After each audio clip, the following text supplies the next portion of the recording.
چی میشد اگه بهت میگفتم شادترین لحظه زندگیت قبلا اتفاق افتاده، اما تو انقدر درگیر آینده بودی که حتی متوجهش هم نشدی؟ چی میشد اگه همه چیزایی که الان برای رسیدن بهشون داری تلاش میکنی، همه اون چیزایی که فکر میکنی باعث خوشحالیت میشن، در واقع دلیل اصلی ناراحتی تو باشن؟ من اینو از راه سخت یاد گرفتم. 3 سال پیش به ته خط رسیدم. تصور کن ساعت 3 نصف شبه، گوشی و نوشابه تو دستام و داشتم 5مین پیتزا رو سفارش میدادم. اتاقم، البته زیرزمین خونمون، که بیشتر شبیه یه غار گیمینگ بود. انرژیزه‌های خالی همه جا بودن، پرده ها همه کشیده و تنها نور از 3 تا مانیتوری که داشتم روشون فورتنایت بازی میکردم میومد. وزنم 120 کیلو، موجودی حسابم ولش کن. زندگی عاطفیم، بذار اینطوری بگم که تهش حرف زدن با تیمی بود که گیم میزدیم.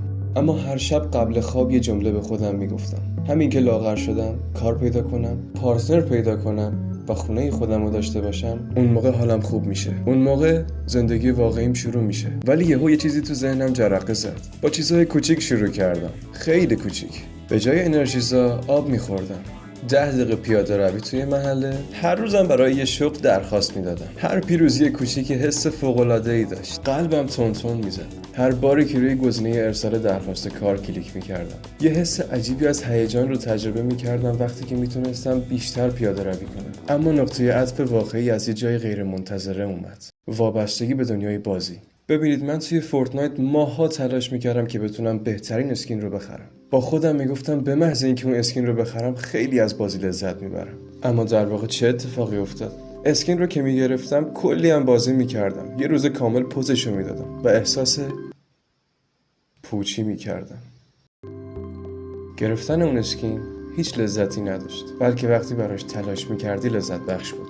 1.5 سال گذشت، 35 کیلو کم کردم، یه شغل فوق‌العاده داشتم، یه پارتنر بی‌نقص پیدا کردم، خونه خودم رو خریدم، داشتم زندگی رو که توی اون زیرزمین آرزو داشتم رو زندگی میکردم. ولی اون حس پوچی دوباره اومد سراغم. دقیقاً همون حس بعد از گرفتن اسکینی که خیلی براش تلاش کردم. اونجا بود که واقعاً فهمیدم خوشحال‌ترین لحظات زندگیم رو وقتی تجربه میکردم که داشتم قدم میزدم. با قلب تندزن، پاهای لرزون، اون لحظه‌های پر استراب قبل از کلیک روی ارسال درخواست کار، حتی اون مکالمه‌های خجالت‌آور و گفتگو با دخترها، خیس عرق شدن و استرس.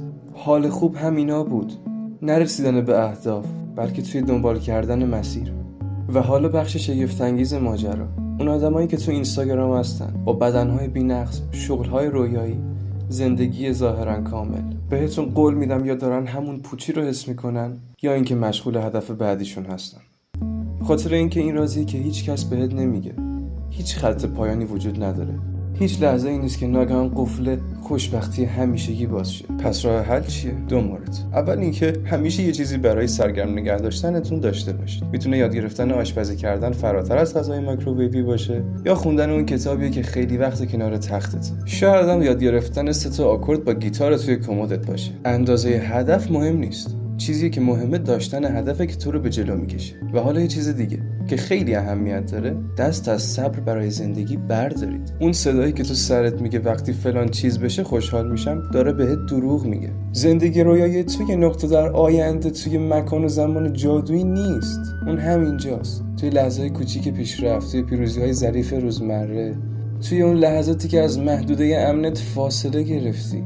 صبح فردا میتونی بیدار شی و شروع کنی به زندگی در رویاهات، نه چون همه چیز رو داری، بلکه چون بالاخره میفهمی که رویا در خود مسیر نهفته است، در رشد، در بردهای کوچیک و حتی در شکست‌هایی که قوی‌ترت میکنن.